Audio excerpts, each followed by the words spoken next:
This day was founded in 2016 by Lymphatic Educational and Research Network. It is a very big organization based in the United States of America. And this organization is doing really a lot for lymphedema patients, not only inside country, but all over the world.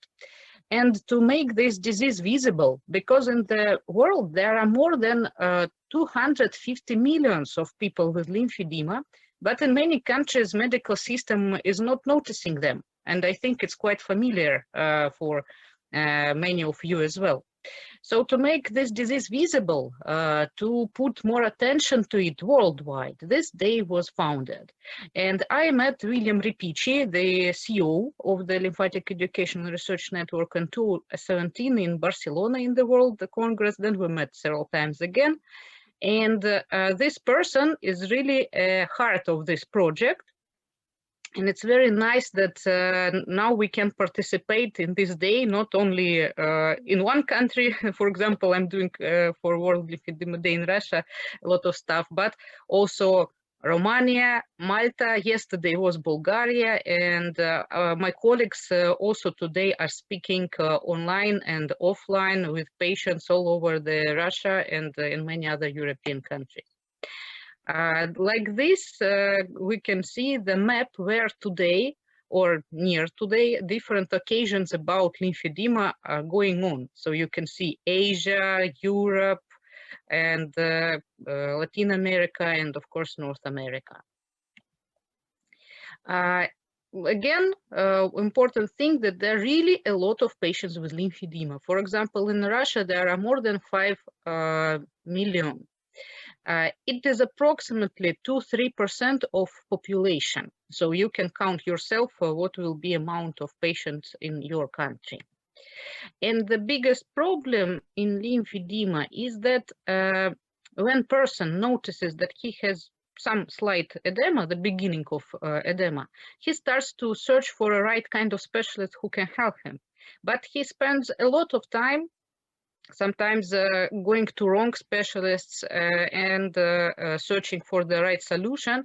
And if and when he finds the really right one, unfortunately, his limb usually is in stage 2 or even more.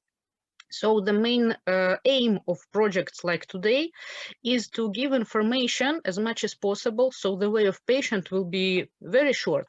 So if he notices lymphedema, he goes directly to lymphedema specialists.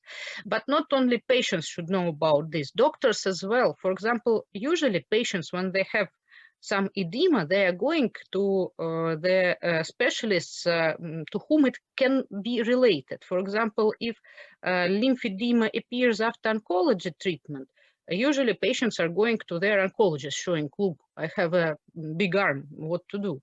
If it is a lower limb case, usually people are going to vascular surgeons, angiologists, but not often edema on the lower limb is only venous related disease. Sometimes it's lymphedema, and vascular surgeons usually do not do a lot for that kind of edema. Also, vascular diseases in children, primary lymphedema, that means when a person is born with some defects of the lymphatic system, or when it is a syndrome, like both lymphatic and venous part of circular system are damaged. In that case, also they are going to whom? To pediatrician and pediatrician vascular surgeon. And sometimes lymphedema can follow traumas and burns, but again, patients at first will go to traumatologist. And all these doctors, in perfect situation, should relate these patients to lymphologists, who will follow them, who will treat them. And the problem is that all of these chains, they have some problems like lack of information. Patients do not know where to go. Doctors do not know where to send these patients. And not many lymphologists are around most of the countries. So patients, they start to find the solutions in Dr. Google, and sometimes they're finding not right solutions at all, and it can harm them. And doctors, for example, that in the patient's opinion can look compression therapy like. Of course, it's not the right thing. Or the congestion therapy can look like this. It's wrong. But is it a fault of patients? Of course, no. Doctors of other specialties, sometimes they do not know what lymphedema really is and how to manage it, or they tell there is no solution at all, you just need to live with it, or they think they know and start to make some indications how to treat lymphedema, but better they say that there is no solution because of many different wrong treatments. There can be a lot of side effects and the worsening of edema. But anyway, if person is not getting right kind of treatment, he loses time, and of course his lymphedema is growing. What advices we can hear from doctors? Just take some flavonoids like the Prophylactics, Lymphoedema, and that's it. Of course, it's not working. Or take diuretics and that's it. It's also not working. Or buy a pneumatic compression pump and that's it. It can work, but there are a lot of side effects if not to use it right or if to use only pneumatic pump. Or just buy compression garment and that's it. But if you are going with lymphedema to buy a compression garment, it should be right kind of compression garment. Otherwise, you can again worsen the situation. Or just accept it and live like this, and that's it. Some compression garment on a person with lymphedema can look like that. And of course, this compression garment not only will do some good thing for lymphedema, but it will bring a lot of pain and it will decrease the lymph flow. It can have a lot of complications. Is it the fault of the doctors? Not so much as well. They do not know really a lot about lymphedema, but not because they don't want to know, but there is no specialty like lymphology. There is no information about lymphology in medical universities. For that reason, of course, we're trying to put as much as possible during conferences or lectures like today. And also another problem that there are no, in many countries, there are no official medical guidelines how to treat lymphedema. Because there are no standards, there are a lot of places who are making fake treatment of lymphedema. For example, trying to sell to patients some laser method of treatment lymphedema or something like that. It is not working at all, and it is just gathering money from patients. So what are the solutions? Solutions is information and education. That's why we are today here. So for patients, we're trying to do school for patients online, offline. It is very important that you will get in touch with patient organizations. For example, in Romania now there is building that kind of association. In Russia we're having all over the world, and it's very important to stay in touch, to do something together. There are some books. In Russia we're having one author, but I think that if you will search in internet in English, you can find a lot of very nice one, again from the Lymphatic Educational and Research Network.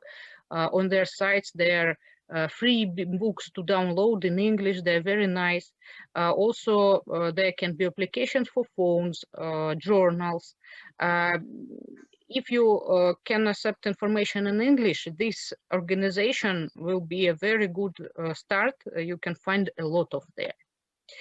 We're making conferences for doctors, trying to put information about lymphedema to medical universities and trying to get the best education ourselves. Before giving lectures and educate others, of course, I was trying to get my own knowledge first. So I finished Physio college in Germany several times. I went to surgical courses so I can understand what really microsurgery can do for lymphedema patients. And I went to Håkan Brorsson liposuction education in Sweden. And we're trying to make different conferences directly about lymphology. not only in my home country, but also in Romania, and we are participating in all international congresses as well, trying to bring international specialists to our local teams. And trying to develop association for lymphology specialists as well, so we can share the up-to-date information and can keep good standards and quality of treatment. Another important thing is how to make amount of lymphologists bigger. That are, of course, CDT courses about treatment of lymphedema. I'm trying to do it in many countries, and the most special one is Romania, because we started this course there. We made, I think, 7 or 8 already, and it's always a happiness to be there, because a lot of people want to know how to treat lymphedema, and we have very nice patients there who are ready to help us. And also, I was giving a course on Malta, so Malta Hospital also have people who really know how to treat lymphedema now. A very important part of treatment of lymphedema is to maintain results after treatment. So that's why we need to keep in touch with the main producers of compression garments, right? Compression garments. So in most of the countries, these 3 brands are present, and it's a very good thing if you can be in touch with them there. And for system, we're starting the course in medical university. Maybe you can do the same in your country. We're writing medical standards. That is important again for every country. Now we have 10 big cities in Russia who have very good clinics for lymphedema. And the main aim, I think, in all countries, in big cities, at least in big cities, to have that kind of centers. And the very important thing that there is no thing like we're treating only lymphedema, edema with, I don't know, bandaging, and that's it. Treating a lymphedema patient is always a teamwork. We need to be a team with diagnostic unit, because sometimes we need to, for example, exclude some vascular diseases like thrombosis, like malformation of veins, and so on. When we don't know, is it really primary lymphedema or not, we need to send a person for MRI or ICG. There are very nice new diagnostic methods that can put light on that. Of course, there should be a unit of lymphotherapists. It can be either doctor or nurse or physiotherapist who knows how to treat lymphedema in conservative way, and how to speak about prophylactics, because of course it's easier to prophylact something than to treat it, and it's very important to know the details. Sometimes surgery can give some advantage to our patients. That's why we need to have a team with lymphosurgeons who know the indications and contraindications for surgery and can do that surgery. And always, again, we are treating not a disease, we are treating a person. So all the time we need to be in connection with other specialists, psychologists, dietologists, orthopedics, oncologists, neurologists, and many others. So it is a very big teamwork. And teamwork always works. And team is also not a team of doctors, but a team between doctor and patient.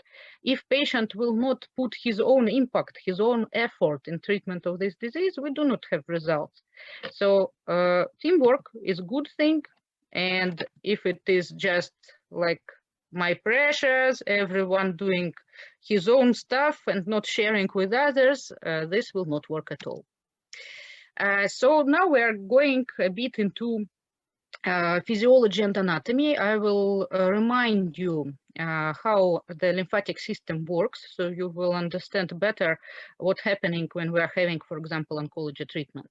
We have a blood circulatory system. It is a closed system, you know, it is a circle.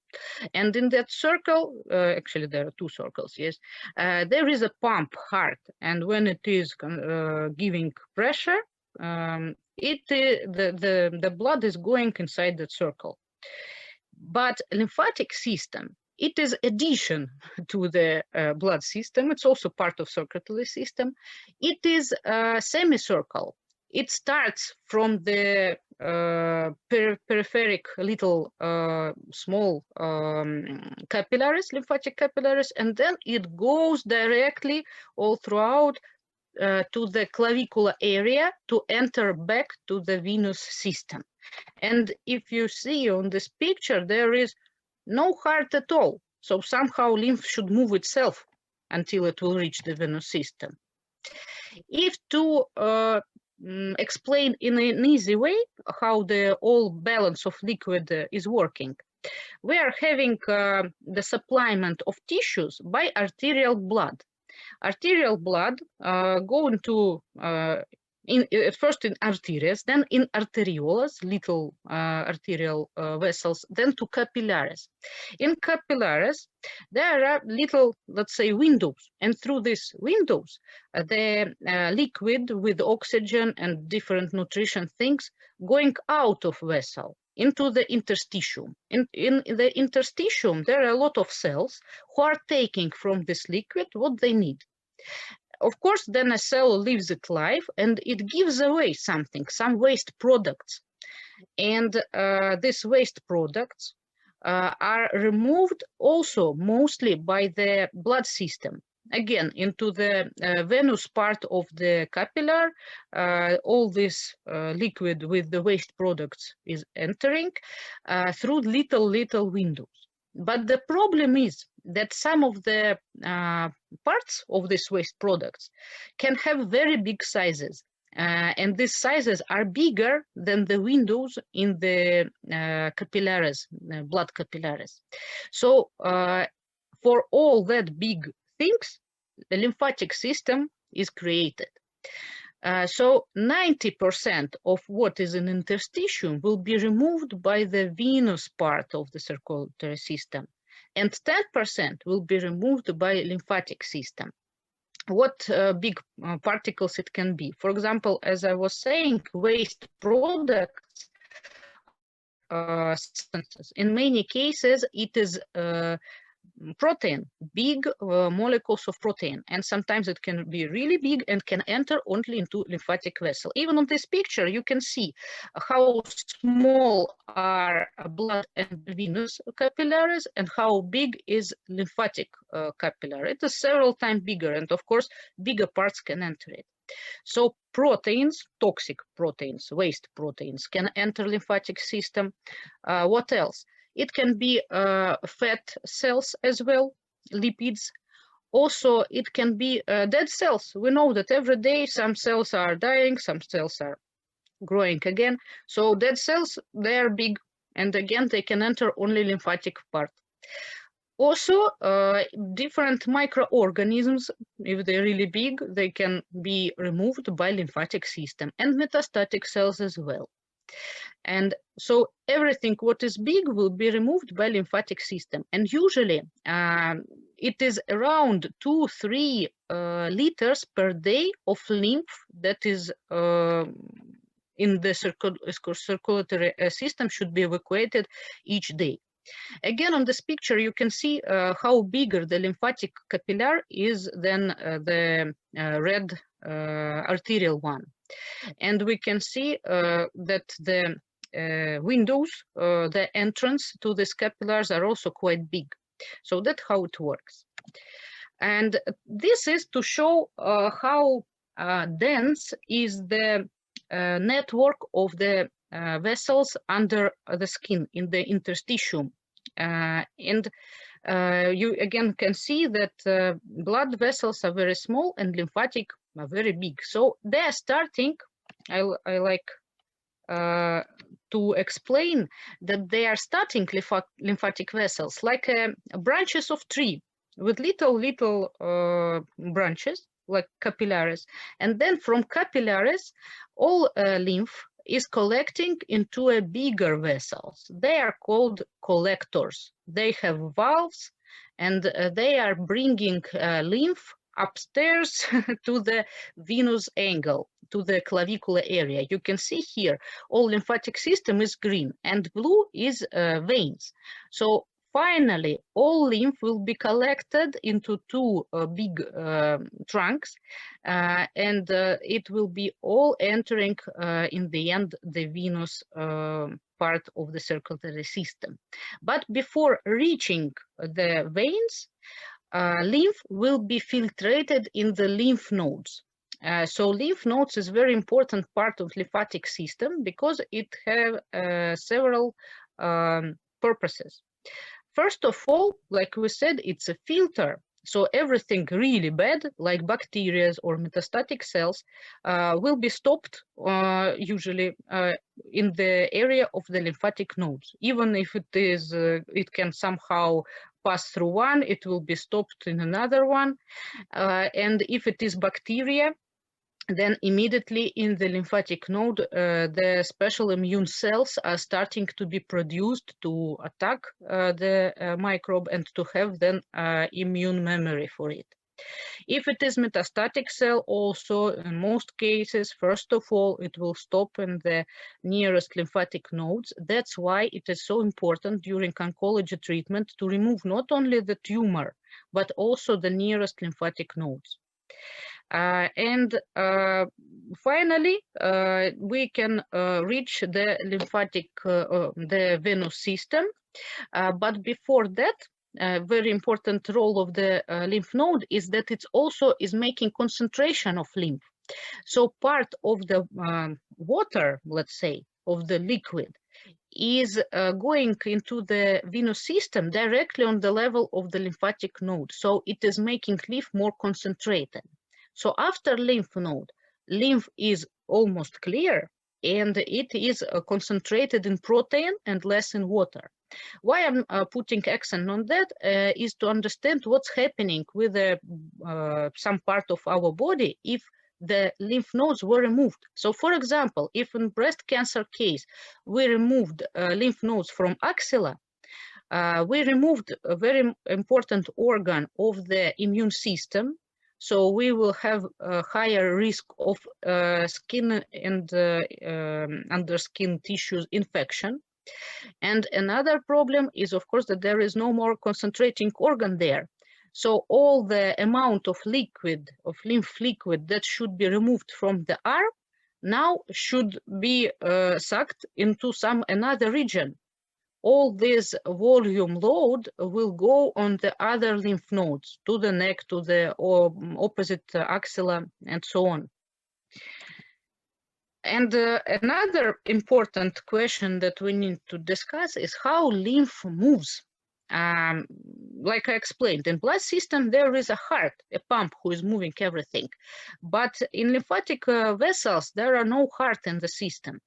But every lymphatic vessel, every big collector, it has muscle part of its wall. And there are valves, the same like in veins. And these valves are not giving opportunity for a liquid to go down under the weight. So if it wants to go down, the valves are closing and the liquid is not going down. But if with pressure, because the muscles in the vessel, they are making contractions. So after these contractions, the liquid is going only to one direction. Valves giving opportunity to go up, but are not giving opportunity to go out, to go down. So the distance between two valves is called lymphangion, and it is like a structural element of the lymphatic system. And this lymphangion, it is making contraction itself. We can compare this with the intestine, for example. All intestine also is moving the food by contractions. But in intestine, sometimes the food go a bit back and then again forward. In lymph vessels, the liquid is going only forward. And it works like that. For example, the lymph came into first big lymphangion. The pressure in lymphangion is rising, and there is pacemaker cells, the same like in heart, that are reacting on the higher pressure. So when the pressure is going up, there is like a electric stimul, electric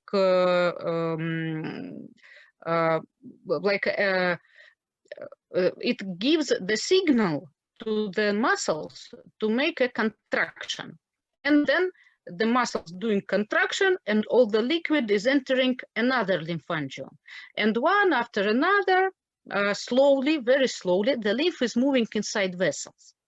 And we need to understand that the moving of the liquid is really slow because lymphangions are not making contractions higher than one contraction in 4 seconds. Why I'm putting again accent on that? Because when we're speaking about lymph drainage, we need to do all movements in lymph drainage very slow, not the speed should be than one movement in 4 seconds. And when I'm doing courses, it is the most important part of education, because I think almost all students in the beginning, they're doing very fast movements. So I mean, I think I know the word slowly in most of the language giving the lectures. Belmont as well. This mechanism of moving liquid, it is very important, the most important one, because it is not depending on our conscious. It is working itself until the lymphatic system is healthy. But there are more mechanisms to move the lymph. They also are doing a lot of impact. The most strong one is muscle pump. The same muscle pump is helping us to move vein blood in the lower limbs, for example. How does it work? The big vessels, lymphatic and vein vessels, they are situated between skeletal muscles. And when we are doing some movement, dynamic movement, our muscles, what is happening with them? They're becoming shorter, but wider. And between two wide muscles, the vessels, they are squashed, and we are having the movement of liquid like if we are squashing a toothpaste.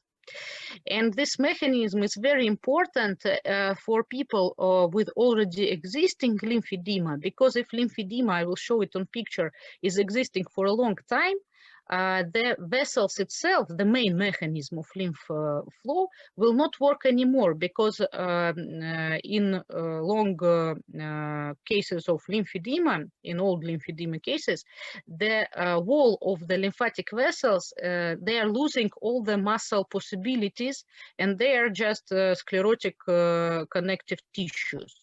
So for that patient, the muscle pump becomes almost the main mechanism of transport of liquid. That's why when we're speaking about treatment of patients with lymphedema, one of the most important ways is to do physical exercises. We will come back to it later.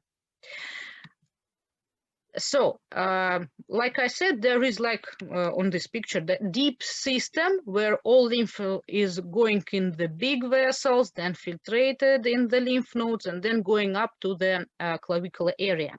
But in addition to the deep lymphatic system, there is superficial lymphatic system. Thankfully, our organism always has some extra variants, and this system, it collects lymph from the most superficial layers, and the very important thing of this system is that it has connective vessels with the other regions of the trunk and with other lymphatic nodes.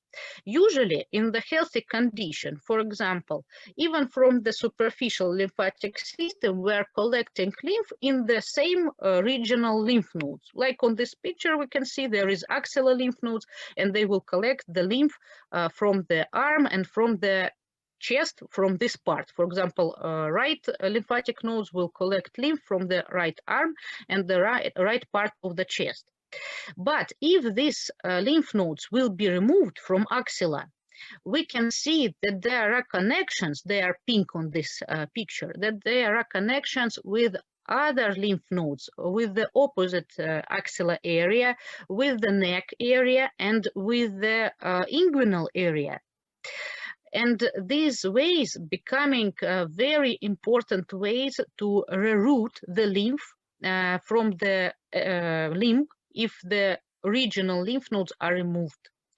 Usually, these vessels that are connecting left and right side, upper and lower side, usually they are not working because there is no need. We only have the flow to the regional lymph nodes. And that's why when we have removal of the lymph nodes, it's so important to make manual lymph drainage massage on the body trunk to make these vessels to work active in an active way, to make them contracting. And if you can see, also important moment, all these vessels, they are existing not only from the upper part, but also from the back part of the body, front and back. Here is another picture that can be an illustration for what I already said. Here, these connective ways are in green color pathways. So let's talk about lymphedema. What is it? Of course, you know, but I will put some accents in this sentence. Lymphedema is a chronic. And what does it mean, chronic? Chronic means that this disease, when it started, it will be with patient during his life, like diabetes or hypertension. Like diabetes and hypertension should be under control. People are living with that diseases for a long time, but they are taking some pills or doing some injections, keeping the situation under control. But that condition is with them for their life. The same with lymphedema. It cannot be treated completely like it never happened. You need to do something to keep it under control. That is very important. Progressive means that if you will not do anything with this disease, it will progress and it will give some complications. And the main thing what is happening in lymphedema is accumulation of rich in protein fluid in interstitium. You remember that it is not protein from the food. It is that toxic waste protein, like a waste product of cells. And this problem happens when the lymphatic transport is interrupted. And usually, with time, it leads to chronic inflammatory processes and reactive fibrosis in the affected area. What does it mean? That if in the beginning, the bigger limb is bigger only because of that liquid that was not evacuated, with time, this liquid will be replaced with the fibrotic tissue. Why? Like I said, that liquid is rich in toxic proteins, proteins that should not be there. If organism has something bad for it, it can usually somehow get rid of it. If organism cannot get rid of something bad, the only variant for organism is to make some borders, so this bad substance will not give any harm. So with time, when these toxic proteins cannot be removed from the area, organism sends there cells that are called fibroblasts, and fibroblasts are building a quite dense net of the collagen, trying to make a fence over each molecule of that toxic protein. And with time, we can see that partly the volume of the affected limb is consisting not only of fluid, but of the more thick layer of the tissues. So it is already a part of the body. And why it is important to know, because when we are taking a person for treatment, conservative treatment. With conservative treatment, we mostly can relate to the liquid part of edema. We can move liquid, but fibrotic tissue, when it becomes a part of the patient tissue, it cannot be removed in conservative way. We can make it softer. We can a little bit squeeze the liquid part of it, but most of it will remain. And bigger fibrotic tissue is, the less result we will have from treatment. And another process that is going on in the interstitium when the lymphedema is presenting for a long time is the replacement with the fat tissue. Lymphedema gives an impulse to make in that area more lipid cells. And we can see with time that not only collagen is growing there, but also amount of fat cells. and that also making the volume of the affected limb bigger. So if to explain in simple words, again, when we are having edema, when the amount of liquid in interstitium is higher than the transport system can remove it. But usually, when we are speaking about lymphedema, it's not that the liquid is formatting in higher quantities. Lymphatic load means that every day 2-3 liters of liquid anyway is organized in our body. And anyway, we need to remove this liquid from the interstitium. But in lymphedema case, it is on the right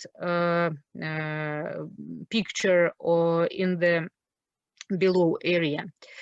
You can see that lymphatic load, the green line, is the same, usual 2-3 liters per day, but transport capacity of the lymphatic system is decreasing for some reasons. For example, in person with breast cancer, the lymphatic nodes were removed from axillary region. And the reserve, the functional reserve of lymphatic system, that means how many liquid the system can remove in the when it is maximum load on it.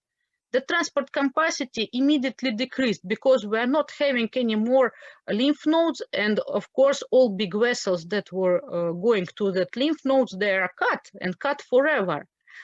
And these 2-3 usual liters per day, they are becoming more than the possibility of transport of lymphatic system to evacuate them. In that case, we start to see lymphedema. And this is to show you how the example, how the lymphatic system of axillary area is looking. And on this example, I will explain about the consequences of the cancer treatment. You can see that in axillary area, there are really a lot of lymphatic nodes. And when we're speaking about breast cancer, to be sure that there will be no recurrence of cancer, in most cases, surgeons are making decision to remove all axillary lymph nodes. And they are, of course, checking them on are there any metastatic cells or not. But you can see that to the same axillary lymph nodes, the vessels from the arm are entering. So when we are removing these lymph nodes, we are stopping the normal lymph flow from the arm as well. And if this surgery is happening for a woman, she will have approximately 10–15% of risk of developing lymphedema because her deep lymphatic system is interrupted a lot. But 10–15% is not so much. Why? Because, like I explained on previous pictures, the superficial lymphatic system will work. You remember that picture with pink vessels, and all the lymph will start to go through the superficial layers just under the skin to enter the proximal axilla and the neck area and so on. But you can see that the lymph flow from the breast is not going only to the axillary area. Some of the lymph flow can go into other lymph nodes, for example, near sternum, intercostal, between the ribs, or subclavicular area. We cannot remove all lymph nodes in that area, or we need to cut all person like in a horror movie. So to be sure that we can prevent recurrence of cancer, we need to do something for all that rest lymph nodes. And usually that part called radiotherapy and chemotherapy for faraway metastatics. But radiotherapy, it is good to prevent the recurrence of cancer, but of course it is bad for lymphatic system. Why? Because you know what is radiotherapy? It is almost a burn of all the tissues underneath the skin, and all the superficial ways of the lymph flow are burnt as well, and usually they cannot work normally anymore. So after radiotherapy, we need to understand that we will have not many pathways rest for lymphatic system, only somewhere upper on the shoulder or maybe on the back of the trunk.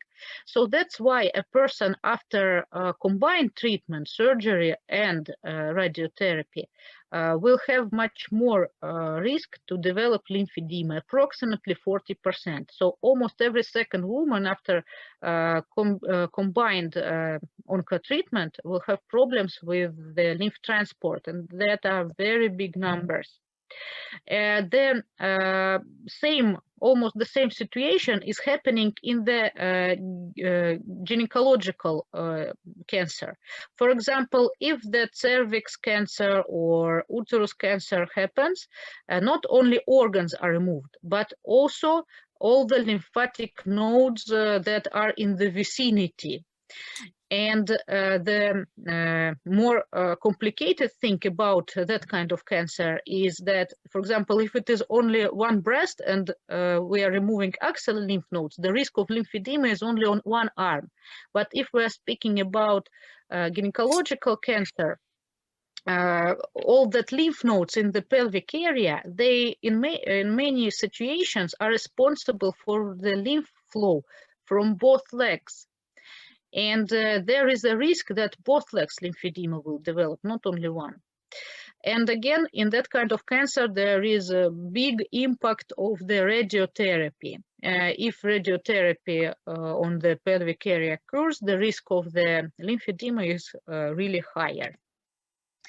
If we are speaking about what kind of lymphedema exists, one more time I will explain it. There are primary lymphedema cases when the lymphatic system from the birth is working wrong because it was not developed in the right way. It is like malformation.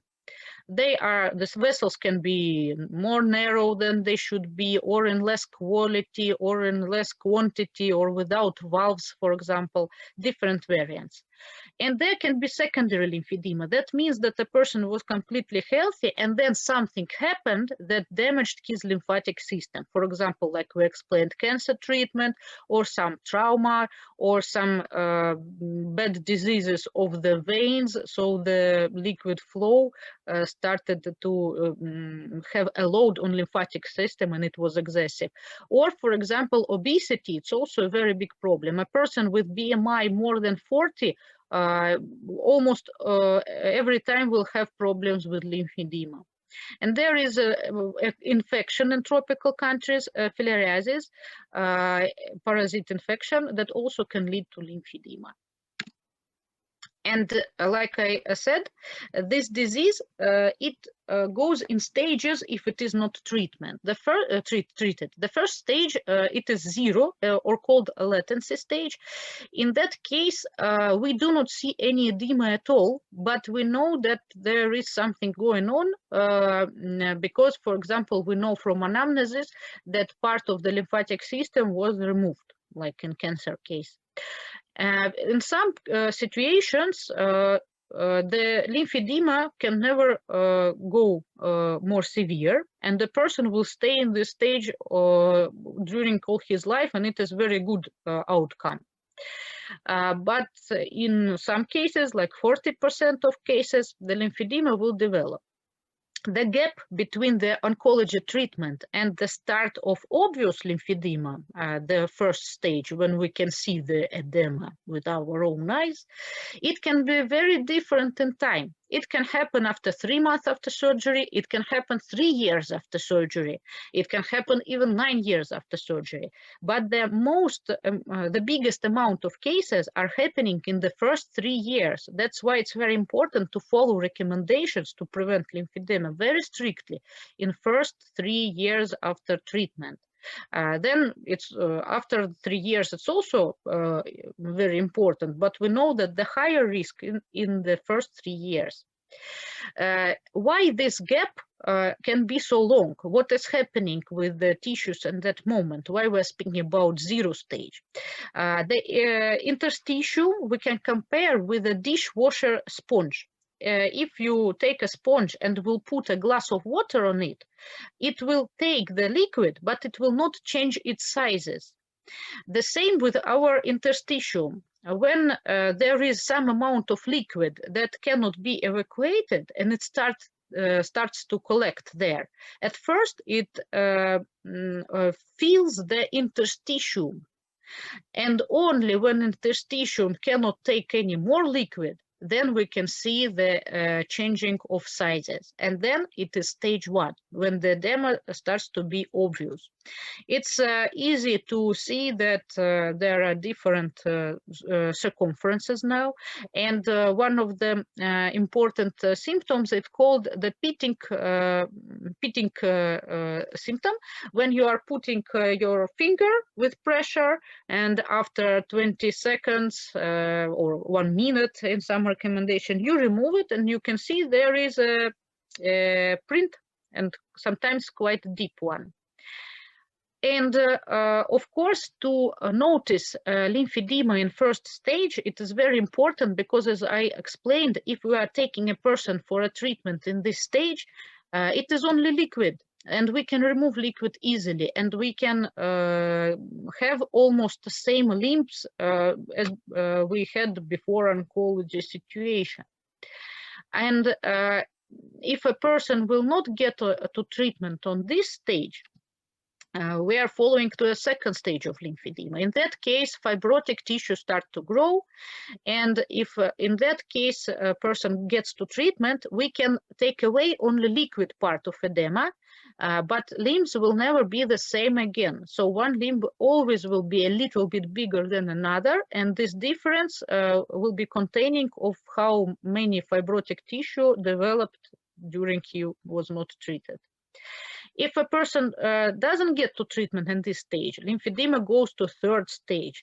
It is extreme swelling, bad shape of lymph, and a lot of different problems like erysipelas, proliferation of skin, papillomatosis, and others. But even in this stage, it's very important to put a person to treatment, because we always can remove a lot of liquid and try to soften the fibrotic tissue. I will show you in the end that any person with any severe stage of lymphedema for sure should be treated, and in person with recurrence of erysipelas, if we will remove the biggest part of edema, the recurrence of erysipelas will also stop. And that is to show what is the condition of lymphatic vessels in different stages. You can see in 0 stage, the lymphatic vessel looks like normal and works like normal. That means he still have possibility to move the liquid. In the first stage, it is dilating of the vessel. That means that it is full with lymphatic liquid. It starts to try to move it quickly, and he starts to make contractions as fast as possible, like he is in the gym 24/7.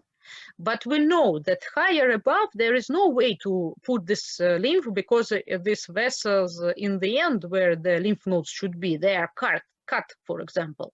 So they are working, but for nothing. And to the stage second one, we can see that like with every muscle that having a lot of load, the muscle wall starts to grow, but it grows into the inner part of the vessel, and that's why the lumen of vessel starts to be very narrow, and of course the pressure is super high, and after some time this muscle stops to contract at all. It cannot do any more movements.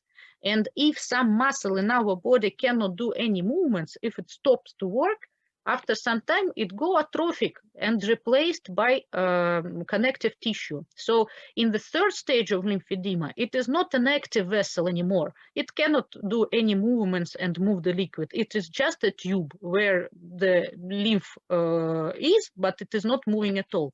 And like I explained, it is very important that at least with muscle pump, we're giving pressure on this vessel, so somehow they can give this liquid to the superficial lymphatic system, and it will take the liquid away to other regions of the body. So what are recommendations for patients? These recommendations are suitable for two types of patients. For those, of course, who already have lymphedema, but also for those who are not having any lymphedema, but they had oncotreatment, for example, breast cancer or gynecological cancer. So after oncological treatment, the prophylactic wearing of compression garments is very important. How we should choose the compression garment in that case? For prophylactics, we can use very simple round knit garments. What is it?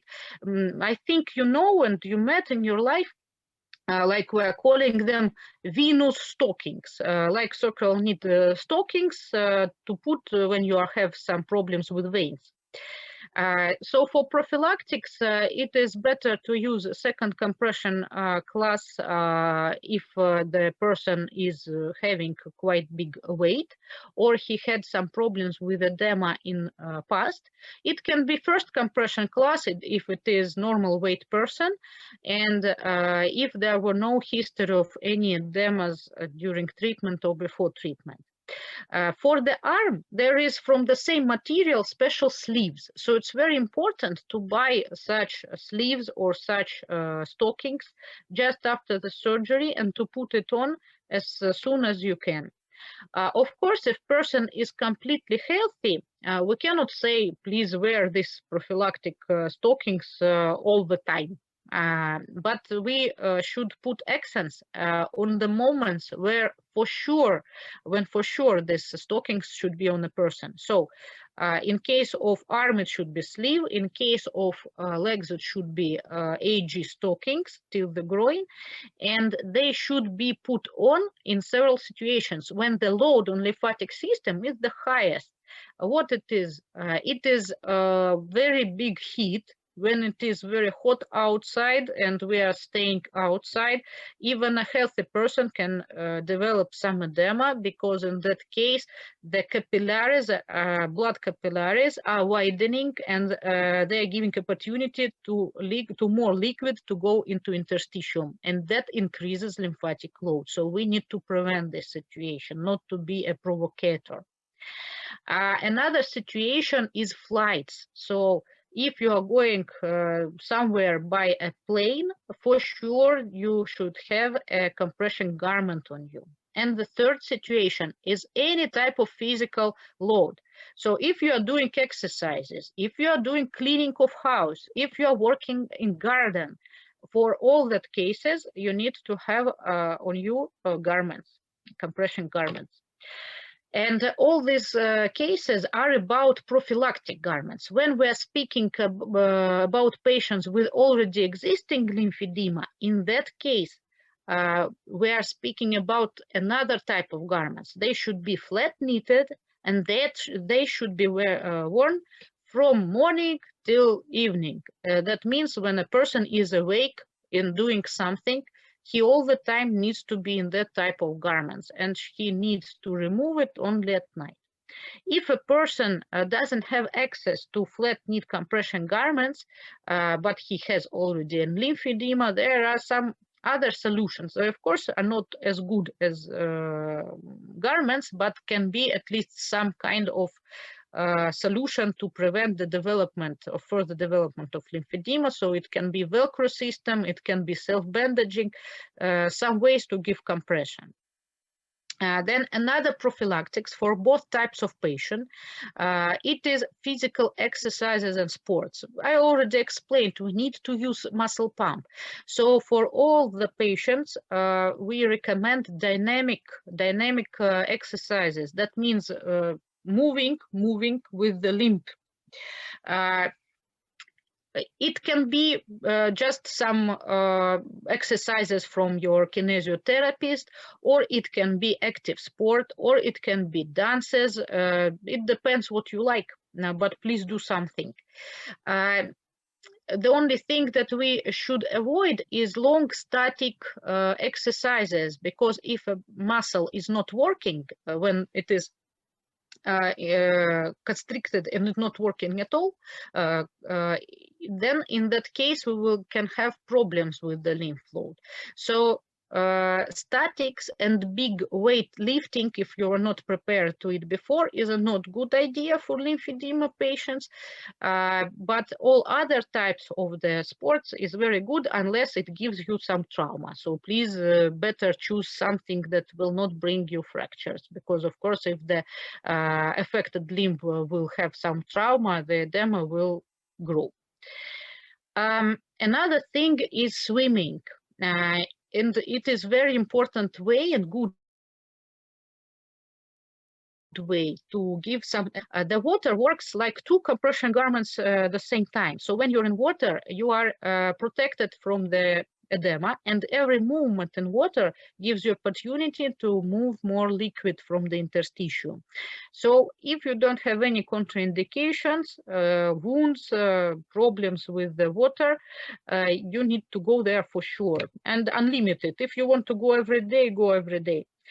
You can swim, you can do aqua fitness. If you don't have any of that, you just can go inside water up to neck and do some exercises. The main thing is to be in water. And of course, in water, you don't need to have your garments on. But when you go out of water, after you have shower, you need to put on back garments, because the blood is moving faster after any physical activity. And as faster blood is moving, the more liquid will appear in the interstitium. It will be a load on lymphatic system.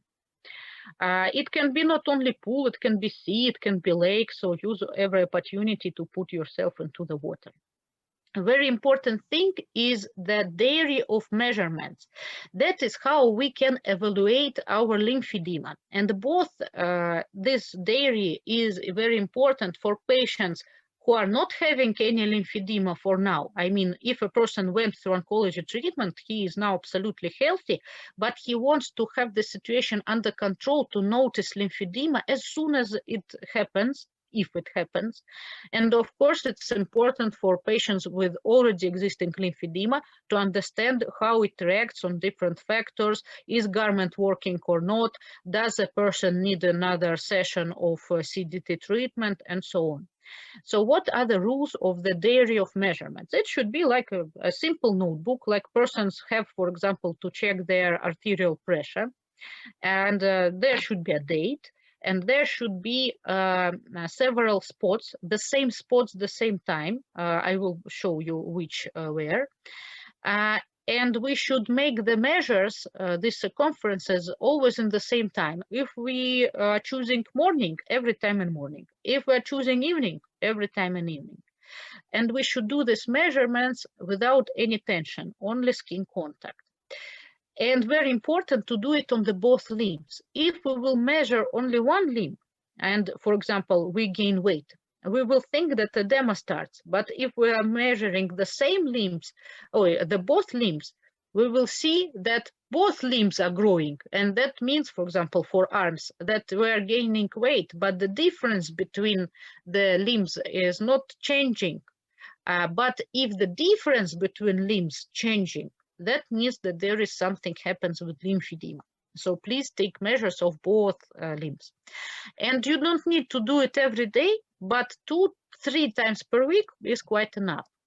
That is right kind of making measurements. That means without any tension, just skin contact. You see that the contour of the skin is not interrupted by the tape. And in this case, it is interrupted, it is changed. So it is with tension, and it is not right. It will not be a good result, not constant result. For the upper limb, what we should measure? The wrist. It is obvious, the narrowest part of this part of the hand. Then another one is 6 centimeters below the elbow crease. We have elbow, we are flexing it, we know where the crease is, and we are taking 6 centimeters below it. So it is for the forearm. Then the shoulder, we're measuring 9 centimeters above elbow crease. And also we need to look all the time on the hand. Not to miss the edema on the hand, we need to notice the contour of the ligaments and of the vessels. It should be the same from both sides. And if we are making a skin fold like this on the fingers and on the dorsum of the hand, it should be symmetric with the healthy arm. And if you already have edema on the arm and you want to evaluate it, you are making circumference in the basis of the big finger of the thumb. For the lower limb, the points are like this. The foot you are measuring in the middle, then you are measuring ankle just above the malleolus, then you are measuring calf 10 centimeters below patella, lower edge of patella, and you are measuring the hip 15 centimeters above patella, upper edge of the patella. And this is very good slide, a very good picture that shows if we are educating patients to make self-control measurements after cancer treatment, in most cases, in those patients in whom lymphedema finally develops, they are coming to us in 90% cases in the first stage of lymphedema. But if person never heard about this self-control, most of patients were coming in second or third stage of lymphedema. Again, almost opposite, 84%. So it's very important to check yourself just after cancer treatment. Even if you already know that you will have cancer treatment in following weeks, it's better to make measurements now when you for sure know that you have now both healthy limbs and you will know what will happen with them in the future. So this information is very important to spread in the patient society and in oncology society, not to miss lymphedema. What other recommendations we have for patients? Of course, we should avoid different provocation of heat. So do not go to sauna, hot bath, do not expose to direct sunlight and as well as excessive cold. Do not measure arterial pressure on the affected limb, and do not do injections, vaccinations, blood tests on the affected limb. We need to take care about body weight control. So there are no special diet for lymphedema itself, but there is dietary recommendations that will help us to keep our weight under control. There is a direct connection between the body mass and lymphedema development. If there is a higher BMI index, the higher risk of lymphedema is in patient. If BMI is normal, the risk is lower. So the main aim of any food recommendation is to keep the body mass in a normal gap. That means that we need to eat healthy food that will be rich in all the proteins, carbohydrates, fats, but without excessive calorie balance. And of course, we need to move and to burn calories.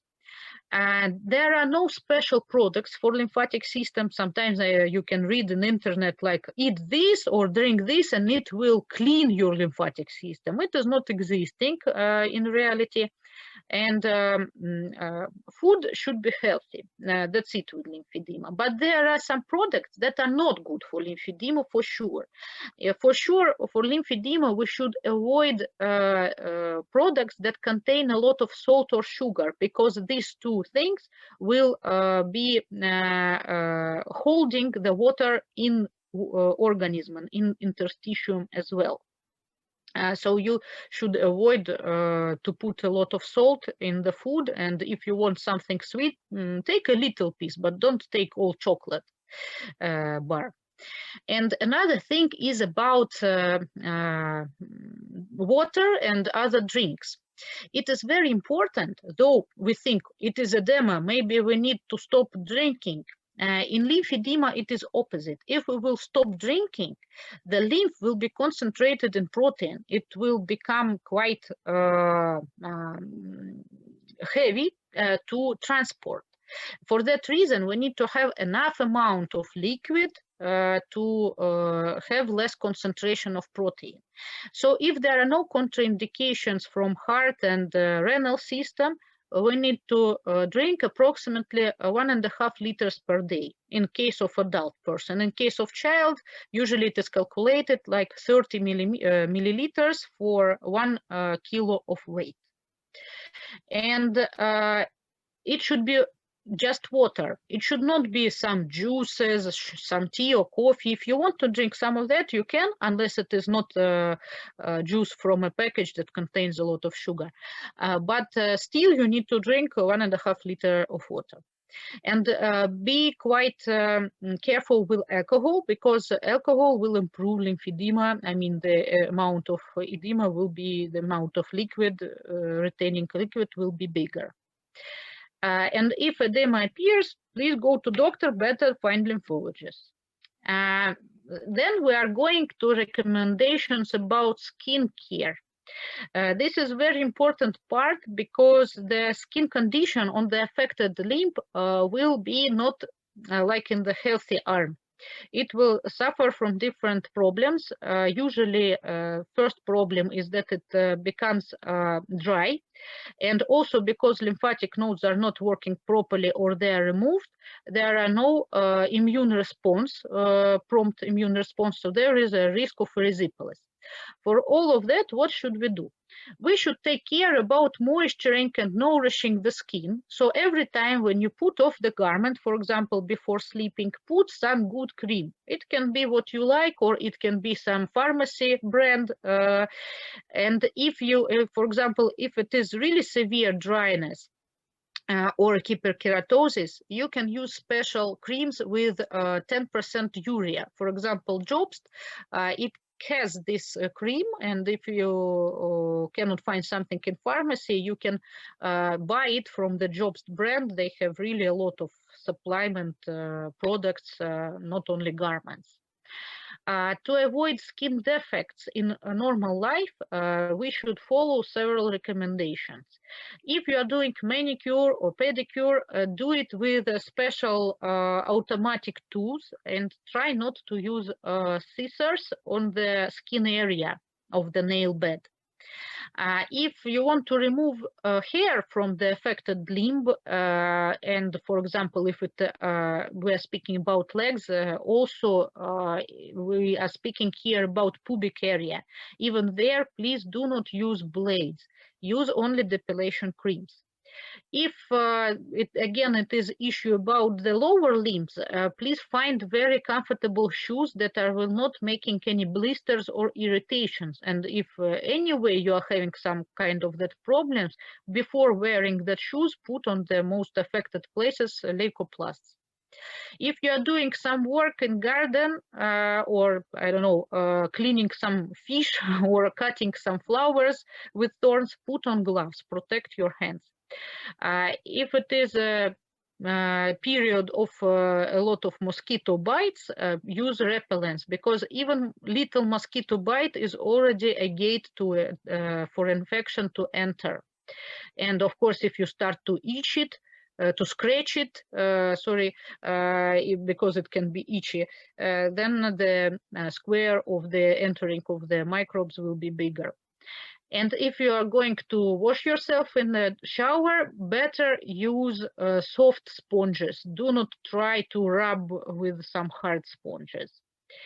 If some blisters, irritations, sunburns happen, use Bepanthen cream or other cream with panthenol. For erysipelas prophylactics, if any wound happens, please immediately use antiseptics, better non-alcohol, and you can put also pulverbaniacin. And very important, like I already said, to protect yourself from the ultraviolet irradiation. Why it is important? Because any ultraviolet contact with our skin is some kind of burn. It causes maybe sometimes little, but still it is inflammation. The tan is response on that inflammation. If for the rest of the body it is okay, for the affected limb and for the affected part of the trunk, it is quite dangerous situation. It can be a provocator of the following severing of lymphedema. So it is wrong to go on a beach like that if you are having risk of lymphedema or if you are having lymphedema. And even like this, it is wrong if it is a case of the upper arms, because all arms are still outside. So that is the way how you should how the clothes should look when you are going to swim in the sea. Long sleeve up to the neck, they look nice, they look sporty, this kind of clothes. You can easily find it in a sports wear shops, because there are now a lot of water sports, and people are protecting themselves from the direct sun, so please use something like that. And if it is case of the lower limb, again, it is wrong to go to swim like that, because in most cases, the buttocks will be exposed to the sun and it will finish like that. It will be burnt completely and it is bad. So in that case, use some long shorts up to the knee, so you will protect it. And on the beach, you need to wear something that will cover the most affected areas. For example, in the case of the upper limb, it's very nice to put some white, nice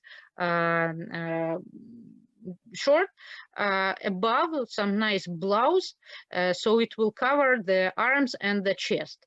Under this blouse, it can be any dress, any top you want, but please cover yourself with clothes.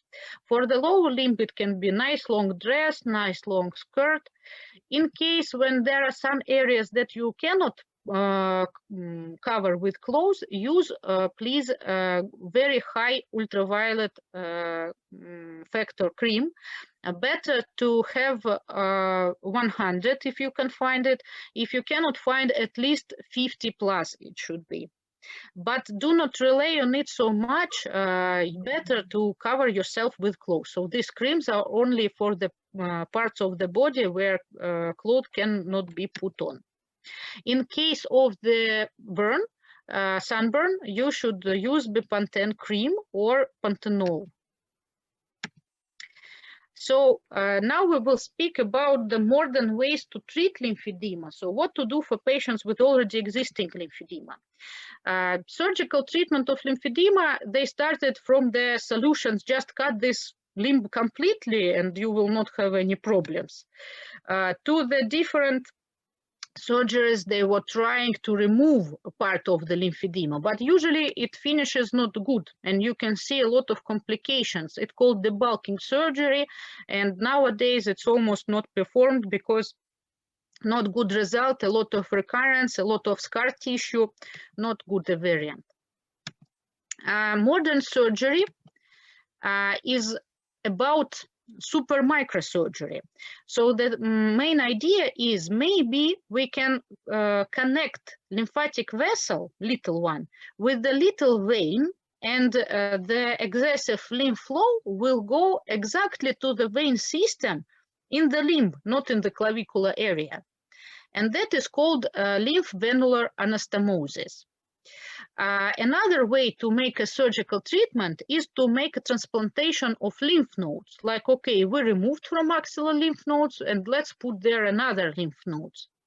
But there are a lot of buts in that kind of surgery, because first of all, if you will again look on this picture, if we will do microsurgery in second and especially third stage, when there are already a lot of fibrotic tissue that will not be removed by the surgery at all, and when the lymphatic vessels are not working properly at all, they cannot move. Even if you will put new lymph nodes higher above in the axillary area, all lymph vessels below in the limb, they are not working anymore. Who will transport lymph to the lymph node? Or who will transport lymph to the anastomosis with veins? Nobody. So that kind of surgery can give some results only in 0 and first stage. And it's not like a guarantee. Unfortunately, nowadays, when we're speaking about microsurgery, we cannot say that it is the way to heal lymphedema. It is the way that can, not always, but in some cases, it can stop the progression of lymphedema, but still a person will need to follow all recommendations, including garments that we were discussing in the beginning. Only few patients can stay without garments in normal life after that kind of surgery, but even them should wear garments when they're having physical exercises, flights, and heat. So it is not the way to heal, but it is the way to help to lymphatic system. But even if we are speaking about that a person can gain something from surgical treatment, it at first should go through good diagnostics with MRI, ICG, and whatever. It should have direct indications, so we should do a very good choice of the patients to whom this surgery can bring something good. So there are criteria of inclusion and exclusion, and there for sure always should be pre-operative preparation and post-operative follow-up. What does it mean? If we want to do that surgery, before surgery, if there is edema already, we need to remove all edema liquid with the conservative treatment. And only when there is no pitting anymore, we can put person to surgery. And after surgery, we need to continue compression therapy, not to allow a big amount of liquid to give load on a new anastomosis or on a new lymph node. Another problem with lymph nodes is that to put some lymph node, at first we need to take it from somewhere.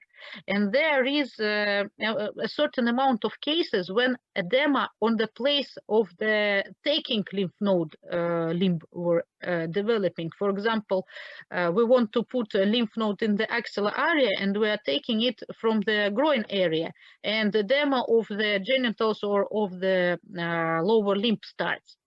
Now they are trying to do a lot of things to prevent it, like putting ICG before, but still it is not 100% guarantee. And also there are no guarantee that the transplanted lymph node will work as normal one, because it is not growing immediately into existing lymphatic system of the arm. Sometimes the lymph vessels will grow in existing vessels, sometimes they will not. And for now, there are no guaranteed methods to do it for sure. So it's always a situation when you cannot in advance tell patient, like, for sure it will help, or for sure it will not help. So it's for now a time when we are trying to understand to which patients it will give more effects and to which not, but now it's still under investigation. I will not stop in big details on all these things. If you would like to, we will discuss it in some other lectures, but the main thing is, like, it is opinion of all international society of lymphology. It's very important thing that neither CDT or reconstructive microsurgery, they cannot cure lymphedema. They can only help to control existing lymphedema. And the reconstructive microsurgery are always complementary to the CDT treatment and should have that follow-up and preparation of that kind. And liposuction is another way of surgical treatment of lymphedema. Håkan Bronson in Sweden started to do it. It is reductional surgery. That means that in that big stages of lymphedema, where are a lot of fibrotic tissues and fat tissues, the only way to make limbs look the same is just to remove them with liposuction. It is very effective way. It gives very good results. Your limb really will be the same size and sometimes even smaller than the healthy one. But there is a certain price for that kind of surgery. After that kind of surgery, you need to live in compression garments of flat knit all your rest life and even sleep in them. It is very important because when we are doing liposuction, the rest of the superficial lymphatic system can be damaged, especially in the case of the foot or on the hand. We are not doing liposuction there, but the liquid from there should go through the areas where liposuction was done. So they will have more complications. So it's very important to keep compression garments after surgery all lifelong. And Hakan Brosen really gives good results. For example, if a person after liposuction wearing 25 years compression garments, he looks absolutely the same like after surgery. But it is a very important thing to understand it from the beginning. That you really need to stay all the time in garments. And why you need to understand it, not only psychologically, but also financially, because in Sweden, all these garments are paid by government. But in Russia or in Romania, these garments a patient should buy himself, and they are quite costly. So about this, we already spoke. And that is importance of putting bandages after LVI. So do not go to surgeons who are saying we will do the surgery and that's it. Go to surgeons who are working all the time with a team of CDT specialists who will do all the circle of treatment for you and will order compression garments. And there also are some reconstructive surgery, for example, in case of the edema of the scrotum and other places, their surgery should have place. And sometimes there is surgery of the big thorax lymphatic ducts, also important thing. So treatment of lymphedema is the golden standard because it is most effective and less dangerous than any other ways of treatment. It is, how to say, more, we are very confident in the results if we are doing the right technique. What it is about. Complex decongestive therapy includes two phases: decongestion, when a person is going to a doctor or physiotherapist who removes the liquid part of edema, and maintenance phase, when a person is taking care of himself by wearing garments and making all the recommendations that we discussed. Both phases are containing containing of the same 4 points.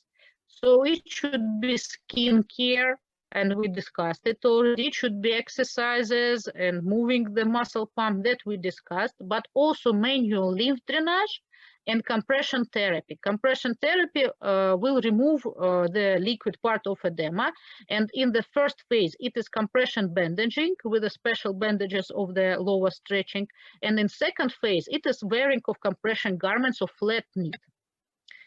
A manual lymph drainage is very important to do in correct way. It should not be fast. It will work in increasing of reabsorption of protein-rich fluid. It will increase lymph angioactivity.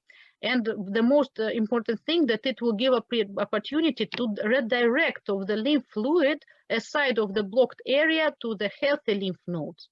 Of course, it will also provide relaxation and will give analgesic effects.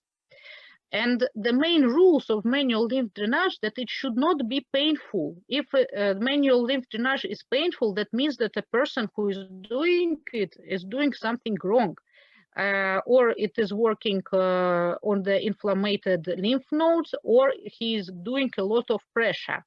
So never should be painful. Very slow tempo, like we discussed. We should not be faster than lymphatic system can move itself. There should be correspondence to the anatomy of the lymphatic system. We should follow the existing routes, never opposite, or never something that is not existing. And there should be always two phases: the pressure stretching phase and relaxation phase. So every movement will contain some effort and then some relaxation, and both phases will be equal in time, quite slow. And basic movements, they're containing not of the pressure deep in tissues, but all pressure is going along with moderate pressure. It is like a film of water that is on the table, and we want to move it. If we will put our hand like this, we will just remove water under fingers. But if we will start to move like this, we will remove all the water from the table. And the direction of movements should be to the healthy lymph nodes. And we are beginning from the healthy lymph node, then healthy part of the trunk, then anastomosis, the vessels that are connecting the left and right side or upper and lower part, then affected quadrant. And only in the end, when we will do all this, we can go to the affected limb. So we're starting from the healthy areas of the lymphatic system, neck, then abdominal always, then trunk from anterior and posterior part like I already explained, and in the end affected limb. On the trunk, like I already explained, it's better to show, I think, on the picture. If there is no lymph nodes on the right side, we're starting from the left lymph nodes, then left quadrant, then anastomotic vessels, and then affected quadrant. And the same sequence in the lymphatic nodes of the groin area. So that is how it should be. And when we are working on the limb, we are also again starting off the proximal area, trying to empty the vessels here. Then we are going down, down, down, and in the end, we will work with the hand. If the person is not skilled to do MLD and there can be mistakes, there can be some problems or no effect or intensification of edema, or even rib fracture if we are putting a lot of pressure on chest if a person went through radiotherapy. Compression therapy, the important phase to reduce the liquid amount is it is raising the pressure in the interstitium, so it will decrease the ultrafiltration and increase of reabsorption of the lymphatic fluid. If we are doing the right kind of gradient, that means more pressure in the distal area and less pressure in the proximal area, we will do the right kind of direction of the flow. And by physics, we will do, if we are doing by compression, the vessel speed of the flow of the liquid will be higher. And again, valves will be sufficient again. So they will not give opportunity to a liquid go down. But the most important thing in all this, that all these effects will happen only if a person will start to move. We need to activate muscle pump. Because as we remember, the muscles will want to expand, to go wider, but there will be some compression layers. So they will give more pressure inside tissues and will squeeze the lymphatic vessels more effective, and we will have very good moving of the liquid. So it's very important to move in the compression. Compression material should give very good working pressure, exactly what I explained. When we are moving, it should be good pressure. And comfort resting pressure. That means that if a person's taking bandages 24 hours, like it should be, at night it should be bearable. And we should do a right kind of gradient, equal gradient. That means that it should not be like in the wrist very big pressure, in the forearm low pressure, then in the elbow big pressure. That is wrong.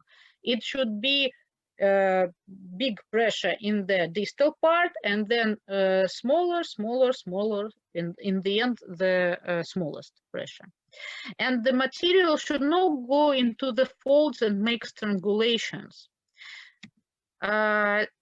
So when we're doing bandage, we need to take care that we still give opportunity to move with the limb, so muscle pump can work. So it's not good if we're making bandage and it looks like cast, that the person cannot do any movement. And we need to take care about skin and bone prominences. If a person is making bandage not the right way, there are much more complications. The edema can grow, there can be skin irritation, severe pain, immobilization, and even ischemia up to necrosis. So it's very important that CDT is done by professionals who went through special courses, who know all the details. And in the by the way, we're using a lot of paddings for the compression garment, for the compression therapy, to put more impact on the fibrotic tissues. And that's how bandaging is looking. At first, we are putting a special layer to protect the skin. Then we are putting bandage on fingers, on the toes, on the foot as well. Then we are putting special foams. And in the end, we are putting compression low stretch bandaging. In the end, it looks like this. And in the maintenance phase, there should be a garment on our patient. Round knit is not good for lymphedema patients because the round knit garment is made with a tension, and it will make creases when we will put it on our patient. the tendency of that kind of material is to go into folds, to strangulate. If it is only venous problems, it is okay because we do not have anything under the skin. But when we already have some edema, the big pressure that want to expand, this material is too elastic. It will not be able to stop the growing of the edema. So that's how will look the flat knit venous garments on lymphedema patients. Going into skin folds, having a lot of pain in patient, and that's how looks flat knit garment. It is like carcass, it is like a shell, like a special material that will make a good lifting effect and will not go into the folds. And it is having no pretension in the beginning. It has no tendency to curl. It is made with a different amount of stitches depending on the area that we are doing. For example, upper picture is about flat knit. It is follow the contour of the limb, whatever the limb is, even big and disc-shaped. And in the end, it can breathe better. It will give all the time, because of its harsh structure, good massage effect on the initial lymphatic vessels. Usually inside there is or a lot of latex or a lot of lycra, and it can give different amount of pressure depending on the compression class, from the around 20 millimeters up to 50 millimeters. And the doctor will decide what compression class is needed exactly for you. And flat knit garments are having the same quality as low stretch bandages. They are giving high working pressure and low resting pressure. So for our patients with lymphology, we are choosing flat knit garments. Usually they should be made like custom made. That means that they are made for every person individually by measuring. And there can be different colors, special seamless products for hands and feet. There can be even replacement of usual silicone border in the end, special soft fit technology. Usually all these details are known by a local representative of compression company in the country, or by a doctor who is treating lymphedema. So ask for all these details there. And these garments usually should be done with a special measurement, so a person should be educated how to make measures. There is also another solution called wrapping bandage system. It can be used for a patient who for some reason cannot use bandaging. For example, there are no CDT specialist in his area, or if he for some reasons cannot have compression garments. It's work the same way, having good working pressure, having low resting pressure, and it can be a help when we are waiting for garments or when we are having skin wounds and cannot put garments. And again, usually the doctor decides what is better. For the arm, it's also sufficient to use this thing in case if you do not have access to a flat knit garment. Pneumatic compression is the thing, you know, these pumps that can be used, but it is very important that it cannot replace manual lymphatic drainage, because all the effects of lymphatic drainage that we discussed previously, they cannot be done by pneumatic pump. So manual lymph drainage, it's preparing the areas of body to take the liquid there. And if we will not do that and just immediately will make the pump, we can have a lot of side effects. If we are speaking about compression therapy, that means like we discussed, bandage or garment, pneumatic pump can be compared with the compression therapy. It's giving almost the same effects, except one, the most important. When we are in pump, we are not moving, we are not using pneumatic pump. So when there are a lot of pressure by pneumatic pump from above, it will give the liquid impulse to move, but it will not put it inside the lymphatic system. The liquid will move in the interstitium itself, and it will move to the edge of the pressure pump. That means if we are using, for example, the pump till the groin, the liquid will move in the interstitium and can be stuck in the groin area and in the abdominal area. In the best case, it will just go down again through the interstitium when we will go out of the pneumatic pump. But in the worst case, it will stay where it was removed. It means in abdominal or sometimes in genital, or for the upper part in the chest area. That's why it's very important if you want to use pump at first anyway to do MLD. And another bad effect of pneumatic pump, if to use it for a big amount of liquid, is that we are moving through interstitium, mostly water part of the interstitium liquid, but proteins remain where they are because they are too big to move through the dense interstitium, and it will lead to a faster development of the fibrotic tissues. So pump can be only complementary to usual way of CDT. We can use it, but after pump we need to put compression garments, and before pump we need to do MLD. And the very important thing that we should use only that kind of pumps that will protect the trunk area of taking the liquid. So if we are using sweaters and trousers, at least we will try to prevent the lymphedema of the proximal area.